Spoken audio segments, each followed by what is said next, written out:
Welcome back to another edition of Diamond in the Rough Sports Talk. For today's special guest, we have the All-American out of the University of Florida, Miss Skylar Wallace. Welcome to Diamond in the Rough Sports Talk. Thanks for having me, guys. I'm excited. Absolutely. So you have the stolen base record. Yeah. Tell us, could you elaborate to us the countless amount of time and practice that it takes to be able to steal bases so effectively?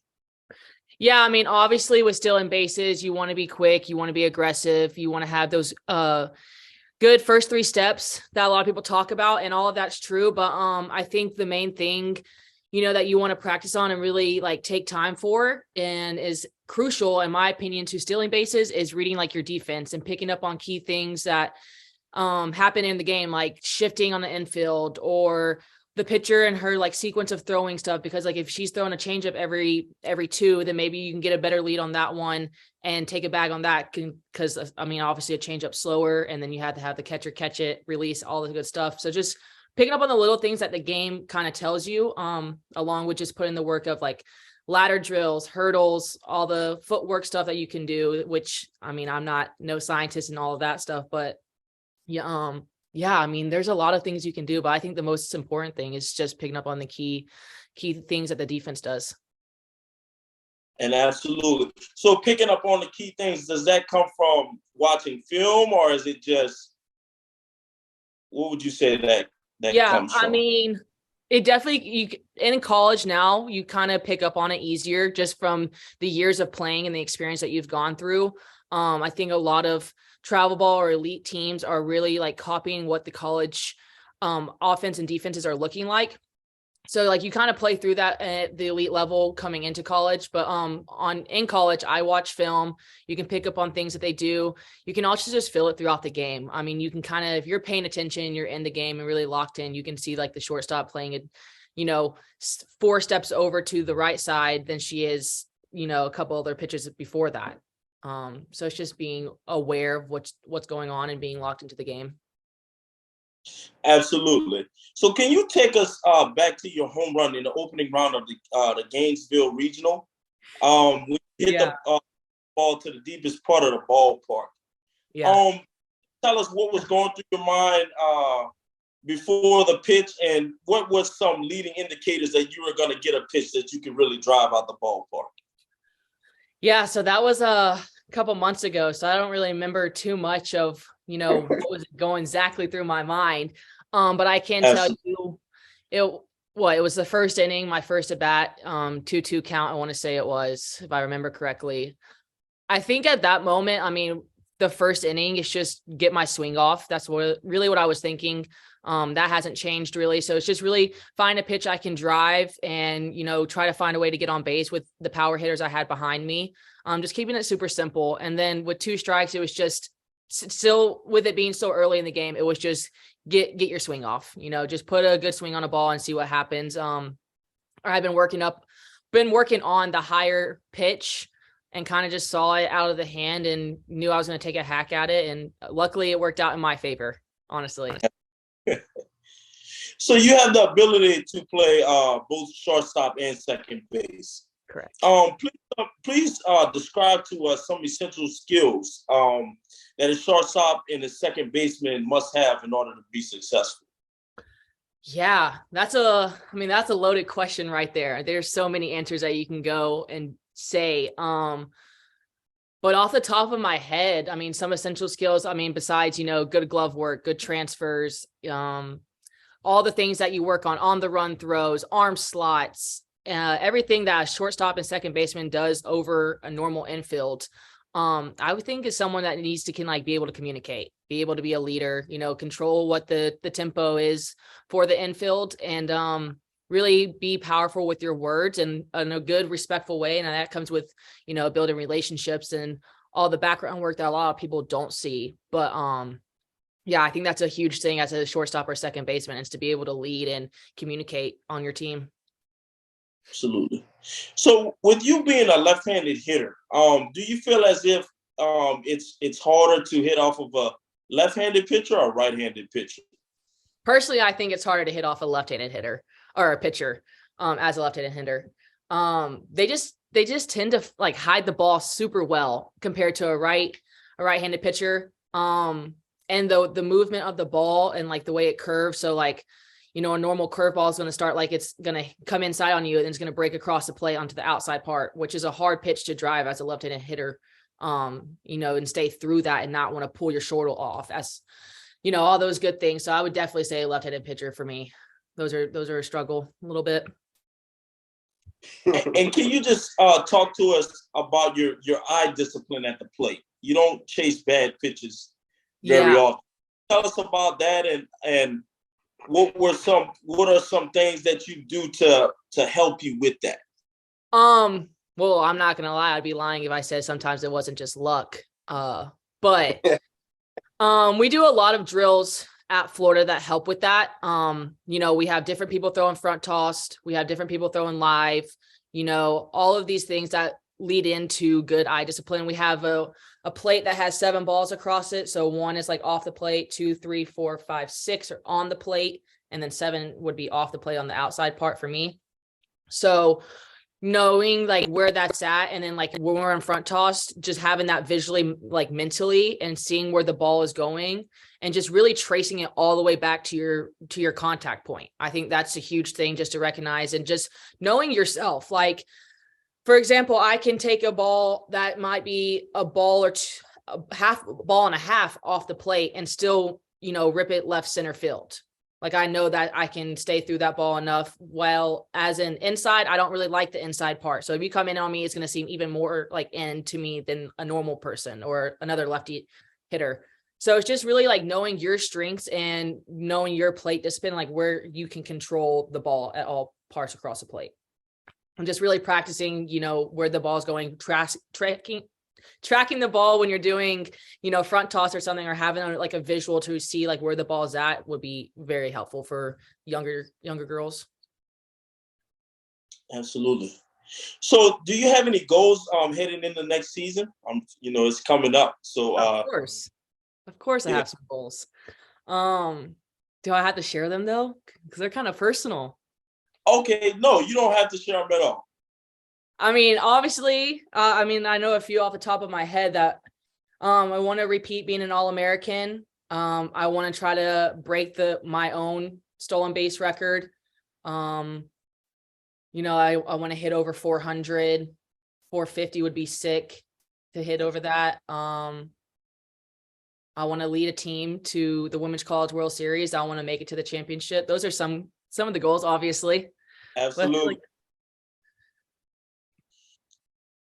There's a lot of high school athletes who watch our show, and I'm sure they have, they're wanting to know, what does a typical college day consist of for a student athlete? Would you mind sharing with us your schedule? Yeah. What kind of day-to-day in the life of Skylar Wallace? Yeah, of course. Honestly, right now it's way lighter than a normal college student athlete load, just because I'm getting towards the end of my school year and my classes. So I'm narrowing it down. But a normal day would probably be, you have workouts 7, 8 o'clock. We do 2 groups. So we have a group at 7 and a group at 8. So I usually go about to the 8 o'clock. I lift weights. That goes about an hour. Then we get breakfast at our dining hall, a brand new dining hall facility. It's fantastic. So we get breakfast over there. I'll usually go home from about, I would say like 9:45 to about 11:30 noonish, just hang out, get some things done, whether it's laundry, an assignment, or whatever it might be. Then I had to practice. I usually get there about an hour early. I don't like to rush, so I get there pretty early, just to be able to take my time, maybe eat a snack, get some treatment, really stretch out, get prepared for practice. Then practice goes from about 1 to 6-ish, I would say, with arm care and all the stuff that we do before and early hit and all that good stuff. Then we have practice time. Then dinner 6:30-ish, wherever, usually at the dining hall again. Or I cook something.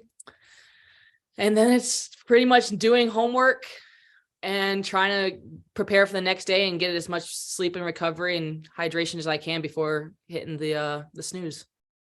Absolutely. That's a full schedule. Just shows how dedicated be and as a it is a grind. It is definitely a grind, but it's worth it. It's definitely worth it. Yeah, it's only about to get worse for me too with grad school coming around. So we'll update that answer in the next semester. Gotcha, absolutely. So as we all know, NIL is taking over the NCAA. Yeah. Share with us some of your thoughts on NIL, and do you feel that it is a good thing or a bad thing for collegiate athletes? Yeah. Wow. I think we're still in a world that we don't even know what's going on truly with NIL. We're still trying to wrap our heads around it. It's crazy. But personally, I think it's a great thing for athletes. I mean, we put a lot of dedication and pride into our programs, and we work our butts off to compete and do good things for our university. So to get a little bit of reward and, payback for all our good doings, I think that's huge. Not only that, but I mean, pro athletes can do the same thing that we were doing. And we still have more liabilities in contract stuff that we have to worry about. So it's still kind of, controlled a little bit, but yeah, I think it's awesome that they are letting us make money off our own name. I think it depends on where you're at though. You can definitely have some negatives with just people being selfish and, wanting to get all the NIL deals that they can and not really care about the team. But I don't see that here at Florida. That's not who we are as people or as a program here at the University of Florida. And I don't know if anyone really like that around me at all in any of my college at the colleges around me. But yeah, I think it's great. I think it's a huge thing for athletes to capitalize on, take full advantage of. And it's keeping a lot of athletes in sports. I mean, you look at men's basketball and all the people returning for that and other like sports, like it's obviously working for something, I think it's keeping people in school as athletes instead of trying to get out and go pro and make money. Like they can do that in college and still get a degree. I think it's awesome. Yeah. There's many pros. Absolutely. So for my last question, could you tell us your top 5 pregame music artists that you go to? To help get you to play? Yeah, easy. Baby, Future, the new Drake album, Young Boy, and probably Nardo. Yeah, those are my 5. That's some good artists. Yeah. I like to think I have good taste in music. Absolutely. Well, that's all the questions I have for you. Netherfield, the floor is now yours. Sky, what are top things that Gail's worked on in the offseason to improve on?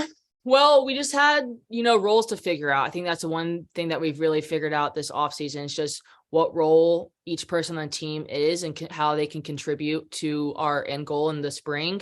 And just really building our relationships with one another. I think last year we had really good relationships, but our chemistry, changes every year with new people coming in and people leaving. So you have to really work on that. That's something we focused on. And then just overall, just like communication and all the fine skills that you need that go unnoticed in a game. Like obviously we work on our offense and our defense and our hitting and our base running and pitching and catching and all those things that anybody can guess of. But the little things is what we really try to focus on in the off season so that when we go into the spring, we can really just build those more than we already have, but really focus on our physical skills that we need to, fine tune from weekend to weekend. Can you describe yourself in 3 words? Confident, fiery, and honest. What is your academic major? Sport management. That's what's up. Same as me. Yeah, that's what it is. I was going to say that's what it is too. Yeah, sport management. Going to go to grad school for sport management with a focus on athlete development. What have you done to improve your softball knowledge from last season going into this season? Can you repeat that? I think I lost you a little bit. What did you do to improve your softball knowledge from last season going into this season?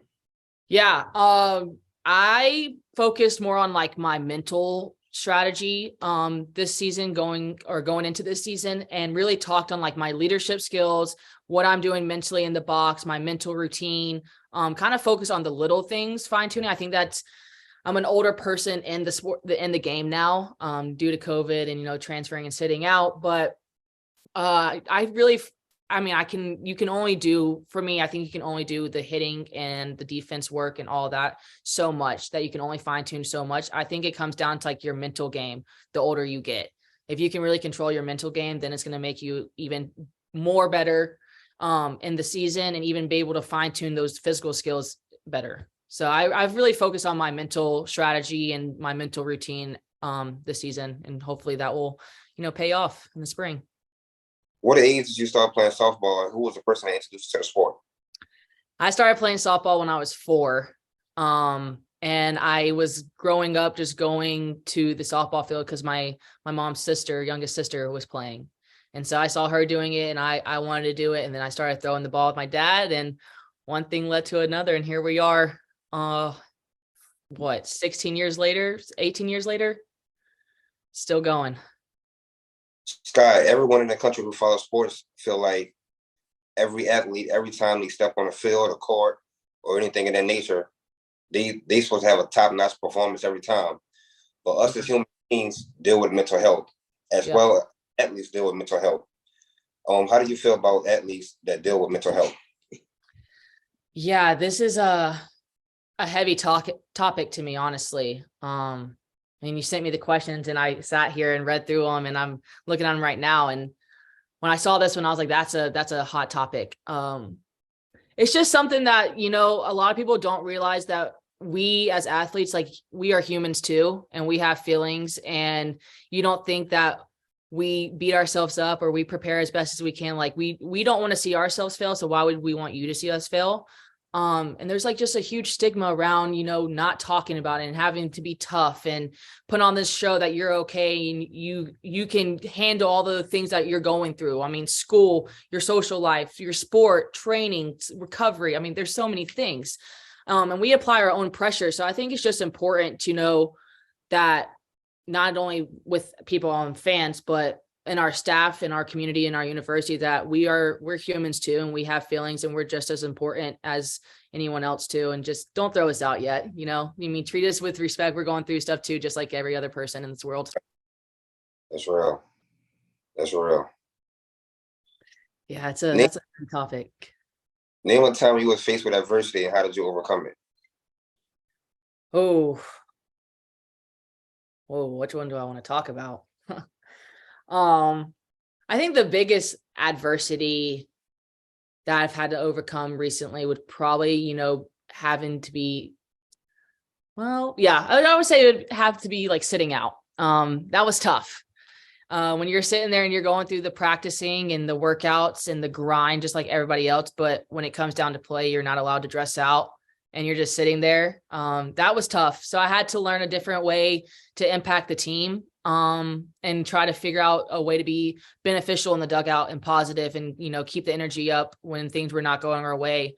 And that was something I hadn't had to do before. I've always played somehow. So it was just different, and it was tough, and it was something, excuse me, that I struggled with.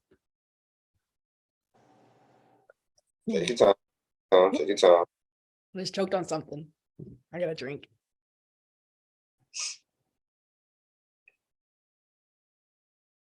All good. All righty.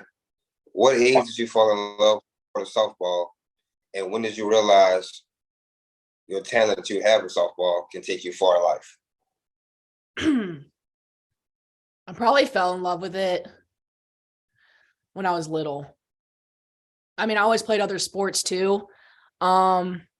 But something about softball just like really made me want to, sorry, my voice is going out. Yeah, cool. Something just made me, you know, like, as much as it is a team sport, you can also be a little selfish. I apologize. No, you're good. No worries. It's all good. I'm getting over a cold, so something's in my throat. Gotcha. That time of the year, huh? Yeah. Yeah, right. Oh, good Lord. Yes. Yeah. So what I was saying was, I always played other sports, but I was just stuck to softball. I mean, it was always just softball. I mean, it's as much as it's a team sport, you still get to be selfish and about your own goals and what you want to be as like an individual. So I like that you got like the best of both worlds. And then I don't really think I knew I was going to go and play at the collegiate level until I was probably like 14. And we were at these like showcases in the fall around like my hometown and playing on my travel ball team, and just really started seeing like all these college coaches come around, and, you know, they're looking at our team. Like we were an elite level travel team, and our coaches are talking, he's doing all the flyers and, you know, all the stuff that they do for the showcases, kind of just to put out for the college coaches. And then one thing, you know, is one day he told me like, hey, this college coach is interested for you to come on a visit. And then one visit turned into another visit and another visit and another visit. And next thing you know, I'm getting these offers from these college programs. And I'm just like, what is going on? Like, I'm in like, what, 9th grade? And I'm getting these offers to go play college ball, and I don't even know my favorite color. Like, that's crazy. So then like, that's what I really knew is when all that started happening, that this was legit and real. And I was going to be able to, you know, take my skills and go play at the collegiate level, which was a dream of mine since I was little, since I, you know, really committed to the sport. It's tight. In 2019, when you were chosen to be a part of Team USA, how did that make you feel? What's your fondest memories from that when you all had went out there and won it? Yeah, that was a fun summer, a long but fun summer. I remember going to the tryouts and just being there and was freaking out. I mean, I just finished my first fall as a freshman in college. I'm going to the USA team, like the tryouts, you know, I'm exhausted. My body's tired. I'm not feeling it. Like I just went through my first semester of college. Went out, did okay at the tryouts, you know, just had fun with it. Honestly, was like, okay, I'm not hitting the best as I could be. I'm not, you know, making the most outstanding plays as I could be, but like, just make it fun. Like, you only get this opportunity once, you know? So I lived it up and, became close friends with Jazz Severs at the tryouts. She was my roommate. And then next thing you know, I get the email that I made the team, and I'm freaking out because I'm like, oh my God, like this is crazy. Like I get to wear USA across my chest this summer. Like who says they can do that? I mean, very few athletes can say that they were on that team. So like my mind started racing. Well, obviously I had to finish out my spring season at Alabama my freshman year and then go straight into USA, which was tough just because you're so exhausted after a spring season, and the last thing you want to do is continue to play, you know, ball while all your friends are chilling and just hanging out and living life as a NARP for the time being. But that was some of the best memories. I mean, we went to Columbia or Columbus, Georgia. We went to Paris, France, which was a time. We went to Ireland for 24 hours. We went to South Carolina, and then obviously out to California for the World Cup, which was, I mean, it's just memories you make. I mean, obviously representing the USA team is outstanding and a huge accomplishment itself, but I mean, all the moments that we had on the bus, or like packing the van of all our stuff, all our gear, the hotel room talks, or all of that. That's what you live for as an athlete, all those moments. So that was the best. And then obviously I got to walk out with a gold medal. I mean, that's sick. Like I remember we were losing to Japan, and like we were like, whoa, what do we do now? Like it's 3-0, and one thing led to another, and then Frankie comes up and hits an absolute nuke. Next thing you know, it's like we just tied the game up, and we're like, okay, like we got this, and like all you hear is like the crowd like cheering against us, rooting against us, and we're like, yo, like we're the USA team. Like what? Like we did not do all this stuff over the summer. Like practicing from 9 to 12 and then 3 to 6. Like we didn't do all that all this summer to not win. Like we got to at least give ourselves a shot. And we just went to war and found a way to get the job done and pulled it out. And like, I mean, there was nothing better than that ceremony, them we bending over and then putting the medal around our neck. And like, I mean, it's it's a memory I will never forget, honestly. One of a kind. For my last question, what is your burning desire? I think my burning desire, if you put me out of the equation, is to make an impact and show little girls that they can do anything that they want to, whether it's sports related or not. I think if you really want to do something, all you got to do is put your mind to it, and everyone else is going to root for you and help you along the way. As long as you're kind and appreciative and respectful, then you can do anything you choose to. Thank you. Absolutely. Thank you, Sky. Yes, yeah, of course. Been a pleasure having you on. Before we conclude this interview, would you mind sharing your social media platforms with us so everybody who watches this can follow you? Yeah, let me look them up real quick. I know my Instagram is Skylar.Wallace, SKYLAR.Wallace. TikTok is Skylar.Wallace17. So the same, just add the 17. And then my Twitter is Wallace5Skylar. Capital W, capital S, simple. I don't know why it's a 5, so don't ask me. Get asked that sometimes. But yeah, that's all my handles. Check it out.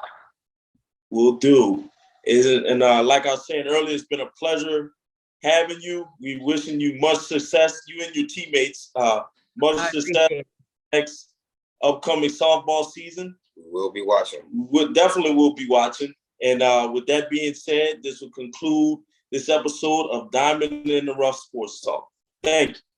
Appreciate you guys. Thanks for having me.